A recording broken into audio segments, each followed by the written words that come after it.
Alright, let's go ahead and get started. Welcome everybody, episode number 10, ESO Recapped. I am Defatank. This episode is brought to you by Great Architect. We are a multi-gaming community. You can check us out over at greatarchitect.us. For anything about the Elder Scrolls Online, it's elderscrollsonline.com. For tonight's episode, I've got dungeons. Basically anything you want to know about dungeons. But first off, what we're going to start things with is going to be some quick points from episode number 9 and some stuff that's came across via email, YouTube, Facebook, things like that. So to get things started, let's go back to episode 9, the crafting skill lines. I talked about those a little bit in episode number 9. And just want to clarify so that you guys know how to access it. I didn't really go into the crafting skill lines themselves, but it's pretty simple. Just simply hitting K and then clicking on the crafting option under your skill lines will expand all of your crafting trees, and from there you can click on one of the 6 crafting lines and choose to place points into those skill lines. I got an email from John who asked a couple of questions about attributes and the ratio for putting attribute points in for a DPS and a tank. My response, kind of just the short of it, is basically it comes down to this. I don't think that there's really a perfect balance of ratio when it comes down to it. It's largely going to come down to a mixture of the gear you're using, what stats are on that gear, and what's important to you as where you're going to allocate those skill points. Remember, it is possible to reset your attribute points and your skill points at the appropriate shrines, and it costs gold. So that's something to keep in your mind as well. Next he asks, what about Magicka? Should it be ignored as a melee? It's a good question, but generally speaking I'm going to say absolutely not. While there's going to be some builds out there that has nothing to do with Magicka at all, it's all stamina based or high amounts of health, I believe eventually people's going to break down and they're going to use abilities from both Magicka and stamina resources. Right now the way that it looks, all the class-based skills are Magicka based. So anything to do with your class is all Magicka based. So if you want anything to do with your class skills, you're going to have something to do with Magicka. Next, Alex from YouTube asked if you need to visit the special crafting tables that I mentioned to craft those set items. Yes, you have to visit those special crafting tables throughout Tamriel in order to be able to craft those specific set items. Also, something that I mentioned, you do have to have a certain amount of traits researched to craft those set items, and it'll tell you that you need 4 traits researched or 5 traits, whatever, in order to be able to craft those items. Rodney from Facebook asked, is there a cap on the number of times you can increase your attributes? No, you are free to put your points where you feel they're needed. However, keep in mind of overcharging. Overcharging is going to make it more difficult to level up what I'm going to call character stats. And I think there's a portion in this video to where I can actually show you what I'm talking about. But it's things like your HP regeneration, your stamina regen, armor, things like that. And I'm going to label that as, you know, character stats. So whenever that stuff starts overcharging, it's going to make it more difficult to level those numbers up, and that's what overcharging does. Lastly, on my quick points, I went back on all of the ESO recapped videos, and I've actually put timestamps in the main points of those videos, so it's going to be a little bit more friendly for you guys to navigate for the information that you want to get out of the videos. So if you go back and look at any of my previous videos and also future episodes that I'll be doing, there's going to be little timestamps in the description that you'll be able to easily tell where it starts at and what the information's about. So go ahead and check that out.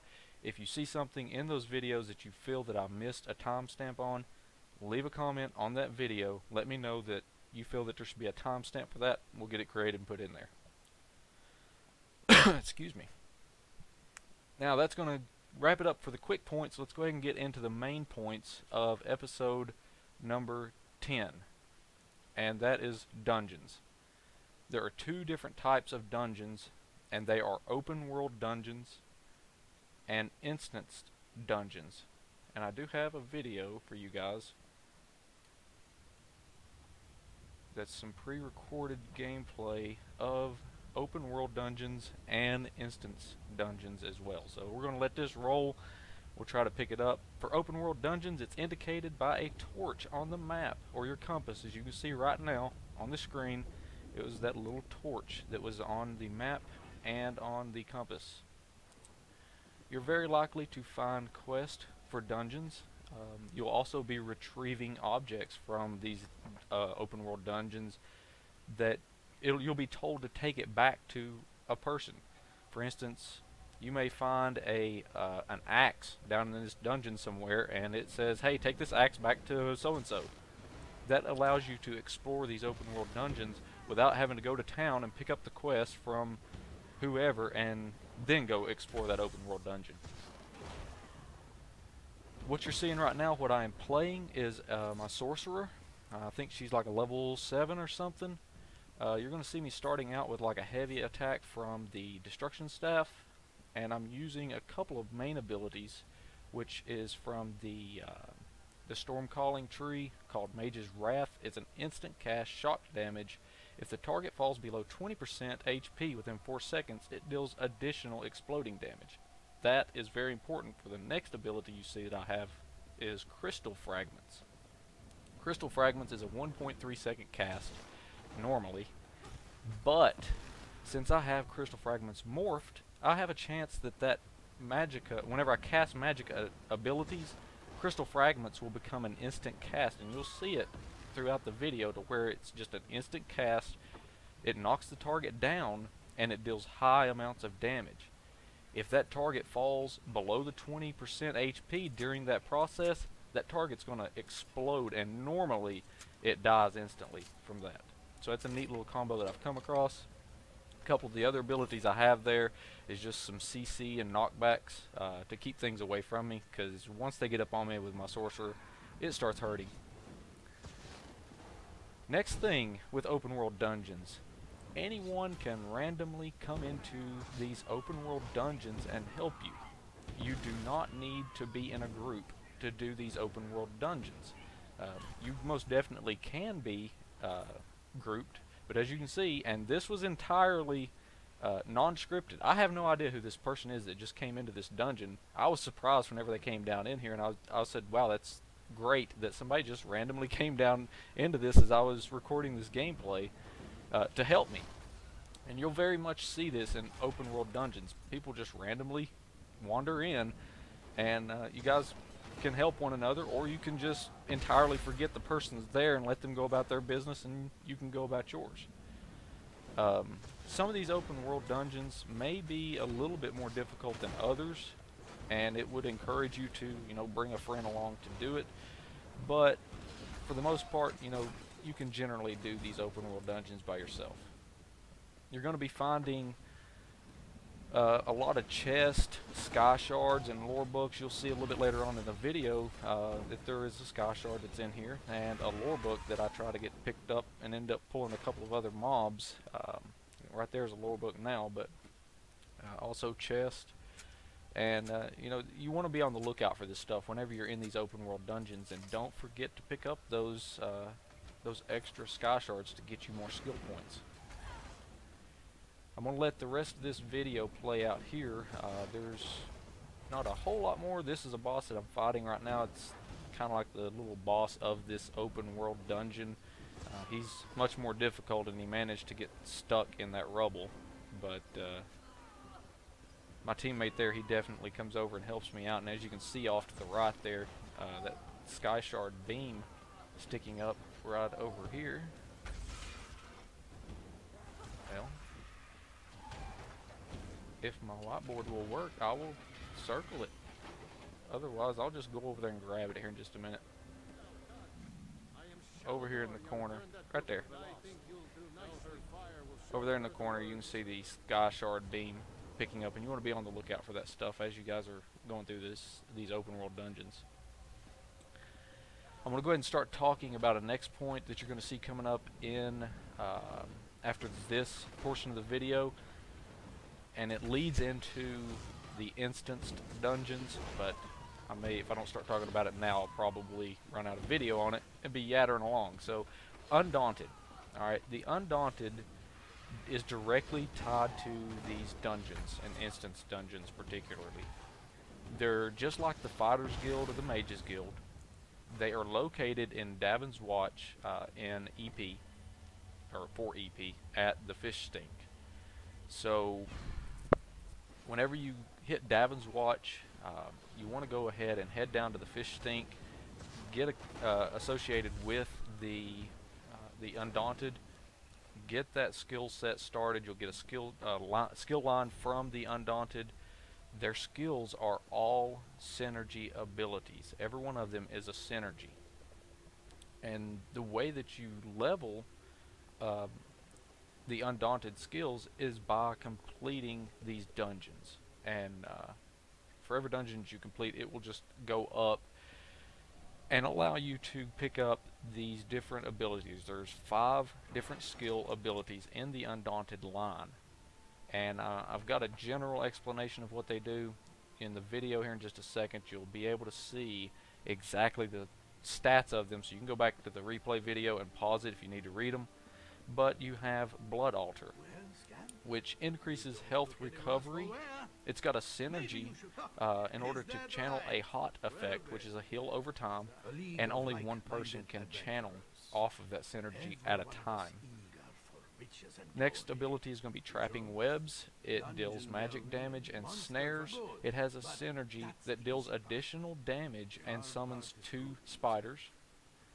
The next one is going to be Inner Fire, which deals damage and taunts. It has a synergy effect to do a dot, which is damage over time effect, and explodes for additional splash damage.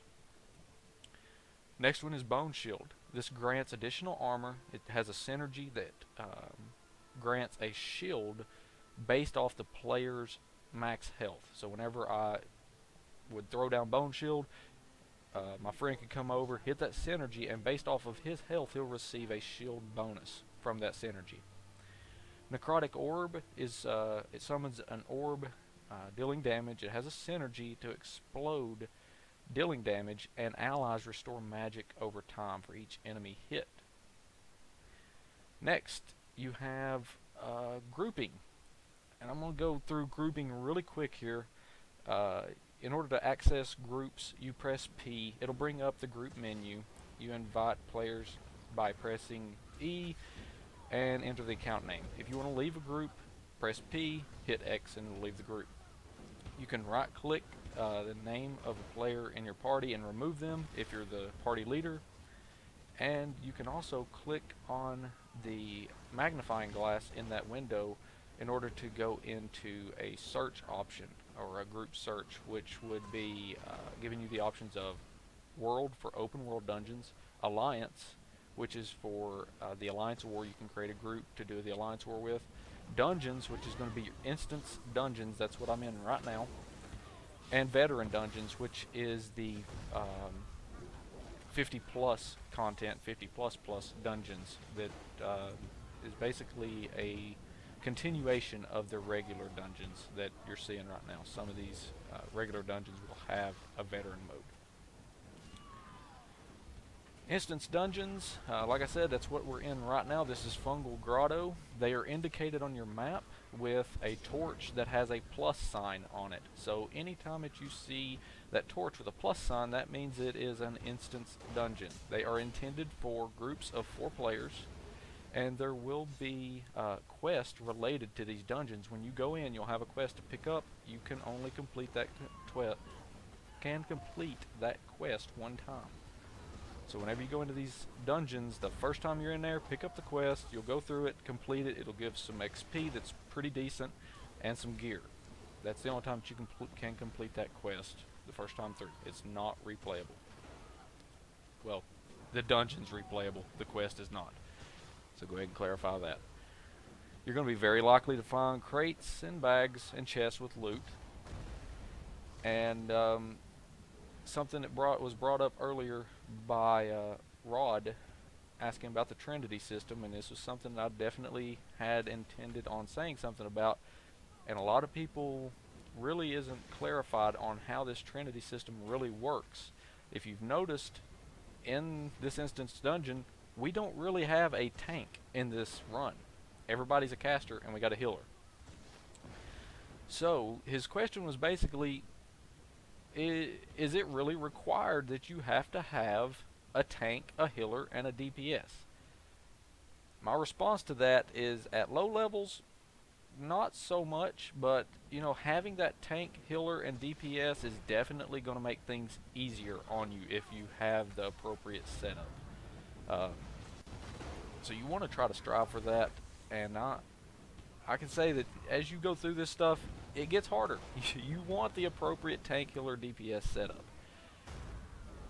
The Trinity system in ESO is definitely different, and the thing that I want to stress is, you know, how do you describe it? And the best way that I can describe it is, it's not just one man's job. You know, in other MMOs you see a tank does all the tanking, heals does all the healing, DPS does all the DPS. In ESO, tanks, you're going to see them taunting, interrupting, knocking down, and snaring. They're also going to be doing DPS, and you may even see a tank switch over to like a resto staff and start healing. Or it could be a Templar that has some healing abilities on his bar from his class line and starts healing just to help the healer out. DPS, they're naturally going to be doing the big damage, but you know, you may also see a DPS knock down some monsters or snare them, interrupting and things like that. So they're definitely going to be helping out with tanking in that aspect. You could also see them switch over to a resto staff and start healing, and again, it could be a Templar, you know, that has the class healing effects that starts throwing heals just to help out a healer. Your healers, they're primarily set to heal the group, but again, during the times they're not healing, you're going to definitely see them, you know, doing damage with their staff or whatever weapon, you know, that they're using. Just because it's a healer, again, back to the Templar, they have healing abilities. It doesn't necessarily mean that they have a resto staff, but they could still be in there healing. So again, it's very dynamic in what these roles can do with one another and how they operate. The next thing is, how important is crowd control? And crowd control is a very huge mechanic in the game. You definitely want to be snaring, stunning, interrupting, knocking them down, taunting. You want to use all of this stuff when it comes to these dungeons in order to complete the stuff. If you're not, you're going to have a very difficult time if you just try to run in and just bash your head against the monsters until they die. Yeah, you'll probably make it through it, but you'll probably be dying. And as you can see through this run, some of us actually do die. And you know, that's one reason why I wanted to show a dungeon run that we got a couple of people in here that I don't know who they are. They're pickup groups. I have no clue who they are. I just searched for them out in zone, picked them up. We went and ran this dungeon, and we didn't know them from Adam, you know. But the thing is, you have to pay attention to what's going on in the world. You're definitely going to be seeing, as you've seen me running throughout this, the groups in these instance dungeons, they're much larger groups than your open world dungeon was. If you paid attention to the open world run earlier, these groups are very much larger groups, and they work together. They definitely take into action of what your characters are doing, and as you've seen right there, the simple fact that I didn't get out of the way quick enough, I almost died. I mean, you have to very much be watching out for what's going on around you. The boss fights, you're going to see bosses, they have multiple mechanics.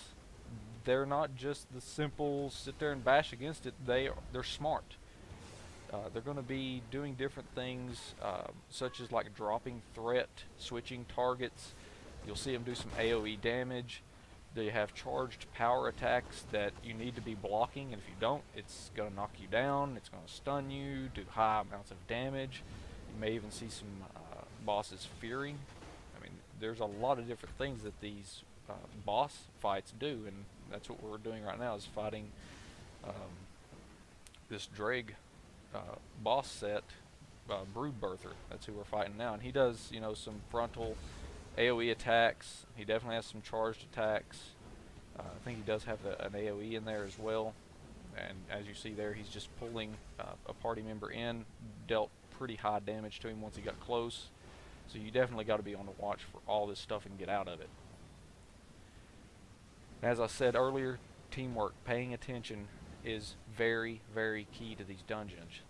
You're not going to be able to just face roll through these dungeons at all. If you go in at the appropriate level, it's going to be difficult. You know, people will probably die very, very much, especially with more and more pug groups. If they don't talk to one another and watch out for what's going on, you're going to have people dying quite a bit. So you need to be using your team's synergies.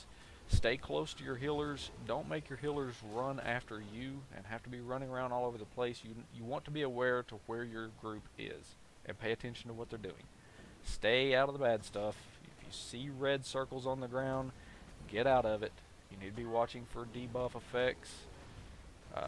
You know, the Goblin King that we fought earlier, you may have seen he done like this red line that targeted a person. Then there was a red circle that came up on the ground, got bigger, and then eventually it would explode.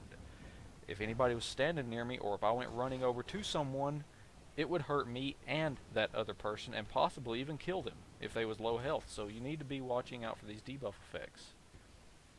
Lastly, with teamwork, and it goes back to what I was talking about with the roles. If you see a role or a player struggling and you can do something about it, help them. You know, just because you pick a DPS and you rock a healing staff in your back pocket for when you're questing in case things get bad doesn't mean you need to stay as a DPS because you do the damage. Switch over to that healing staff and throw some heals if you see some people getting in trouble. Same things with tanking. If it gets out of control and there's just so many monsters and a lot of damage is going out, knock them down, do some CC, get it under control, help the tank out. And the very last thing about instance dungeons, they're ideally not a great place to grind experience. That is going to be the big thing. People's going to be like, what did he just say? You can't grind experience? No, they're seriously not intended for you to go grind experience.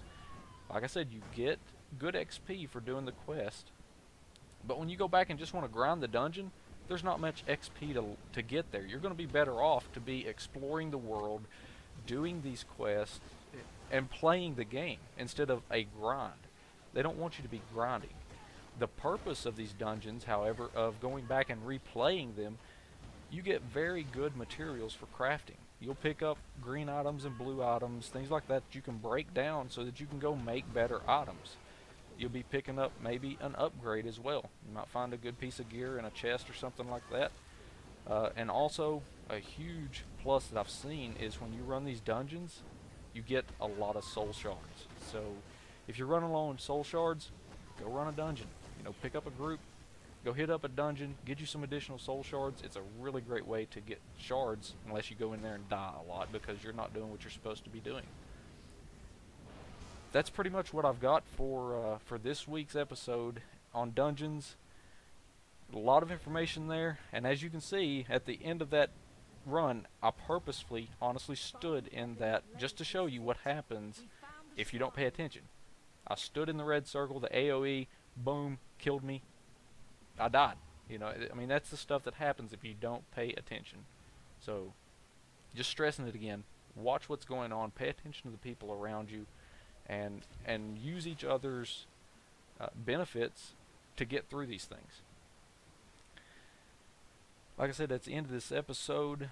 As always, I open the floor for questions to everybody out there in Twitch, and I already see we've got some questions out here from Voodoo. Let me read through these questions here real quick.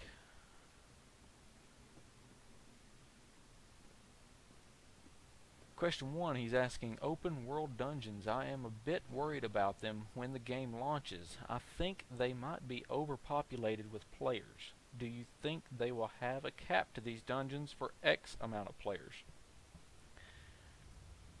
Honestly, I don't know if this is the way that it works, but I would anticipate that there is a limit to who and how many people can be in these open world dungeons, because if you see right here off the start, I go into this ruin and what happens? Loading screen. So that's a different instance. It is an open world dungeon, and it very plainly you see somebody come down in there, and like I said, I seriously had no idea who that person was when they came down the steps. No clue who they were. So they were managing to get into the same area I was. Is there a limit on it? I don't know, but possibly.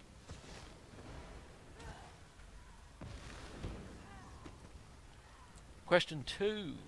Voodoo's asking, any other way to add group members to friends other than shift clicking them face to face or typing in their name? I did not find a right click add friends option, which is disappointing.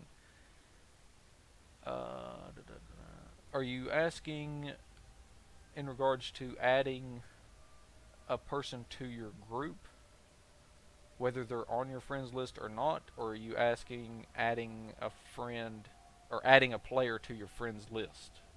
Go ahead and clarify that for me while I go on to question 3. Question 3 is, it didn't work for me, but is there a teleport to group member option instead of using a way shrine? And if so, are there any costs associated with this, gold, cooldown, etc.? That's a very good question. And there is a teleport to member option. Whenever you're in your party, you can hit P, right click on a player, and do travel to player. That will teleport you to the closest way shrine to that player. So if someone's sitting at the dungeon itself, then it will port you to a way shrine that is close to that dungeon. It's not going to port you right to that dungeon, but it'll port you close. And that also brings up something else that I wanted to mention as well, is about these instance dungeons. You cannot just port right to any appropriate level dungeon off the start. Once you find where that dungeon is and you discover it, then you can port to that dungeon.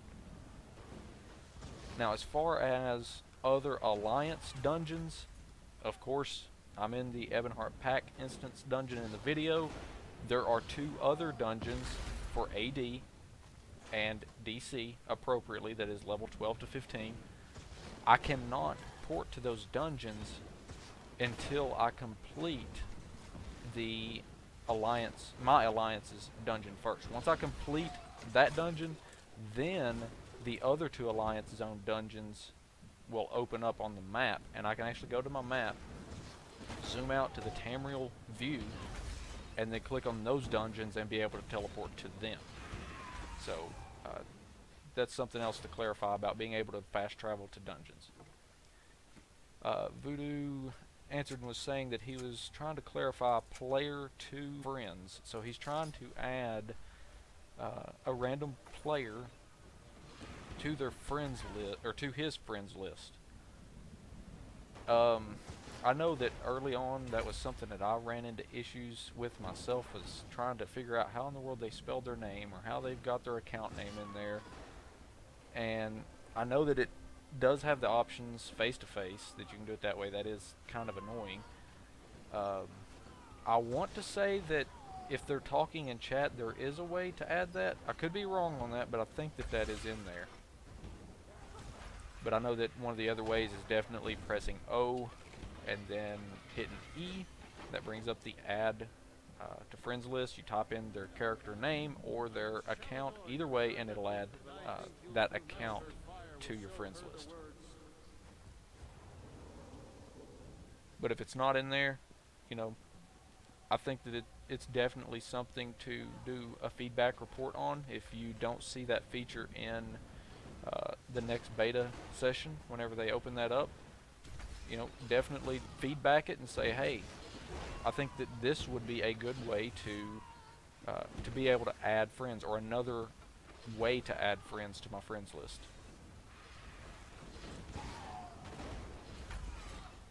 Is there anybody else that has any other questions in regards to dungeons? I'm sure I probably forgot something, knowing me. But I hope that, you know, I definitely covered a lot of stuff about the dungeons, clarified a lot of things, and was able to really bring you, you know, a solid video that shows these dungeons are not a walk in the park. Level appropriate dungeons, I think for the majority of people, they're definitely going to find them very fun. They're going to be difficult, not to the difficulty of, oh my god, we'll never get this done, but I'm sure that people will definitely have difficulty on some of these bosses until they learn what these bosses are doing and what they need to be avoiding.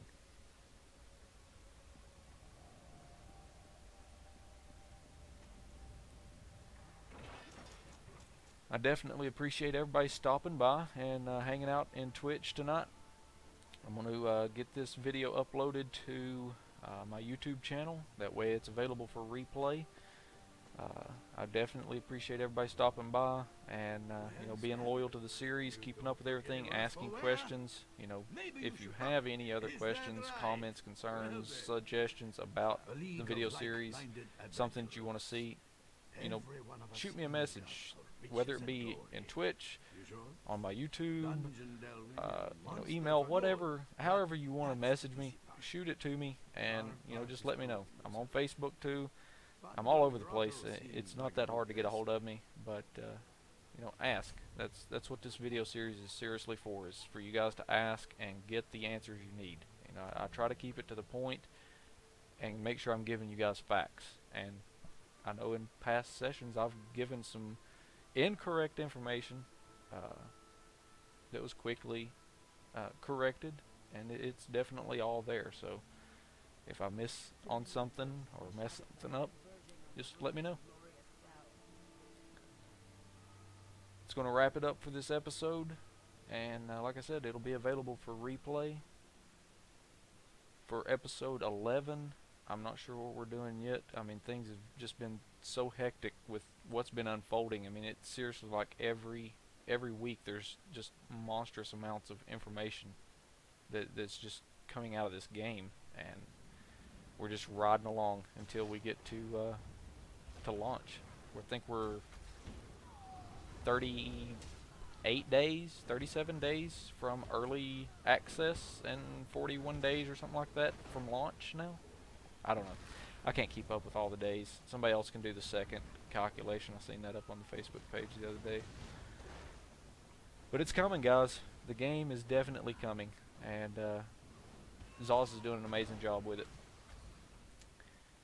So once again, if you need any further information about Great Architect, you can visit greatarchitect.us for our gaming community. Look for us to be doing some recruiting for the guild whenever the game goes live. That'll be coming in the near future. If you're interested in joining in that, we'd love to have you aboard. For the game itself, Elder Scrolls Online, like I said, you can go to elderscrollsonline.com. And for this video series, every Saturday, 9:30 p.m. Saturdays, you can catch the live stream here, or you can catch the replays on youtube.com/Defatank. Again, thank you guys very much, and we'll see you guys with episode number 11. Have a good night.